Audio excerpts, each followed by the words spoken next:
Hello दोस्तों, जय मसीह की। एक बार फिर से आपका स्वागत है हमारे इस चैनल में। और आज हम बात करेंगे कि जो भी बातें हम बोलते हैं हमें उनको पूरा करना ज़रूरी है या नहीं। क्योंकि कई बार हम बहुत सारी बातें बोल देते हैं और सोचते हैं कि सब कुछ ठीक है, लेकिन देखने के बाद पता चलता है कि उन बातों का असर किसी दूसरे पर बहुत गहरा पड़ता है या फिर बुरा होता है। तो आपको एक कहानी बताऊंगा एक व्यक्ति के विषय में। एक व्यक्ति था और काफ़ी धनी व्यक्ति था, पैसे वाला था। और वो अपने घर में रहता था, एक बड़ा सा मकान, आलीशान मकान में रहता था। और एक गरीब व्यक्ति था, उसके घर के सामने आकर बड़ी ठंड पड़ रही थी और ठंड में उसके घर के सामने आकर बैठा हुआ था। और वो बिना कपड़ों के रहता था और कुछ छोटा मोटा कपड़ा पहनकर रहता था।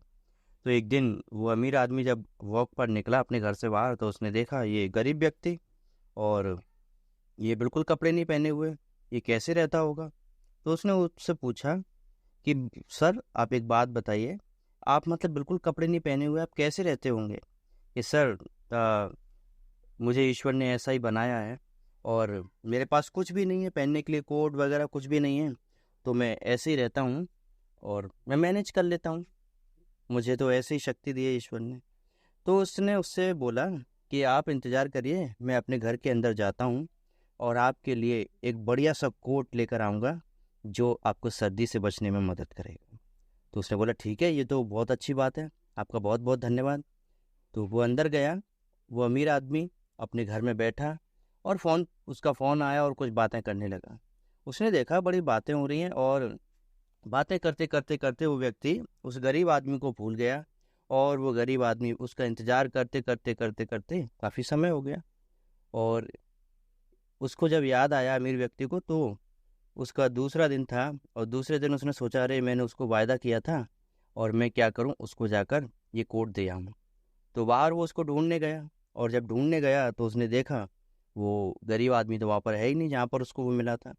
तो वो उसको ढूंढते ढूंढते शहर में कई जगह पर गया और एक जगह पर उसको उसकी लाश मिली, वो उसको जिंदा नहीं मिला।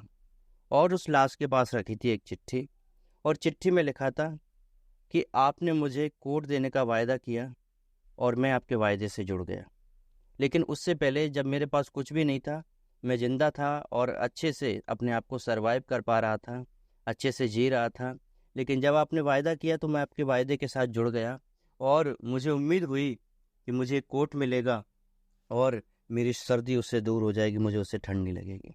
और मेरी मानसिक शक्ति आपके वायदे की वजह से टूट गई, क्योंकि पहले तो मेरी मानसिक शक्ति थी जो मुझे ज़िंदा रखती थी ठंड में भी, लेकिन अब वो मानसिक शक्ति आपके वायदे के द्वारा, आपका वायदा करने से वो ख़त्म हो गई। तो उसके बाद उसने बोला ये मुझसे कैसी गलती हो गई। तो कई बार होता क्या है, हम लोगों को कुछ वायदे करते हैं, कुछ स्टेटमेंट पास कर देते हैं, कुछ ऐसी चीज़ें बोल देते हैं जो लोगों को अच्छी लगती हैं, लेकिन बाद में हम उनको क्या करते हैं, भूल जाते हैं, बाद में उनको याद नहीं कर पाते हैं। तो आपका वायदा किसी के लिए सब कुछ हो सकता है और इसीलिए हमें क्या करना है, हमें हर किसी से ऐसे ही वायदा नहीं करना, हमें हर किसी से सोच समझ कर बातें बोलनी हैं। और मैं जब बाइबल पढ़ता हूँ तो उसमें भी एक वचन है, तुम्हारे शब्द हाँ के हाँ और ना के ना होने चाहिए। यदि आपने किसी को हाँ बोला है और कमिटमेंट कर दिया है कि मैं ये करूँगा, तो मैं ये बोलूँगा आप उस काम को करिए, क्योंकि इससे आपकी वैल्यू भी बनती है और आपकी बातें किसी दूसरे के लिए महत्वपूर्ण हो सकती हैं। नहीं तो आप किसी को डायरेक्ट मना कर सकते हैं, आप मना कर देंगे तो किसी को बुरा नहीं लगेगा, लेकिन आप किसी को हाँ बोलकर उसको भूल जाएंगे तो हो सकता है उसको बहुत बुरा लगे।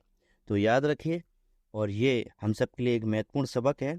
हम क्या करें, इसको सीखें और इसी तरीके से अपनी ज़िंदगी में आगे बढ़ें, और यही हमारा जीवन है। सो वीडियो अच्छा लगे तो चैनल को सब्सक्राइब कर लीजिए और वीडियो को लाइक कर दीजिए और कमेंट कर कर बताइए कि ये कहानी आपको कैसी लगी। सो परमेश्वर आपको आशीष दे।